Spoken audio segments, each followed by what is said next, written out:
छोरा मान्छे किन नहोस् र हुन्छ नि छोरा मान्छे पीडा त छोरा मान्छेलाई नि त हुन्छ नि त्यही हो छोरा मान्छे लुकेर हुन्छ एकान्तमा हुन्छ रोको छु म पनि तर अरूलाई देखाएर रोको चाहिँ छैन छोरा मान्छे रुन्छ छोरा मान्छे पनि टुट्छ छोरा मान्छेलाई पनि पीडा हुन्छ छोरा मान्छेको पनि मन हुन्छ चाहे प्रेममा धोका पाएर होस् चाहे अन्य कुराहरूबाट धोका पाएर होस्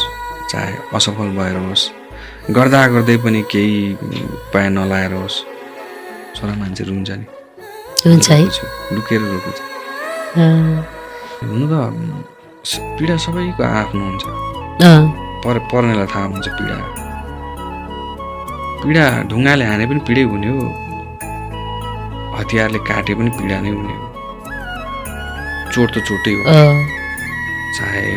मायामा असफल भएर होस् कसैले धोका दिएर होस् मन त दुख्छ नि अब कति बेला मलाई के पर्छ कुन पीडाले मलाई कति बेला चोट लाग्छ भन्ने कुरा हो पीडा सबै एउटै हो कहिले असफल भएर रोका दिन्छन् छन् कहिले साथीभाइहरूले पीडा दिएर रोका दिन पनि छन् कहिले कसैले वचन लगाएर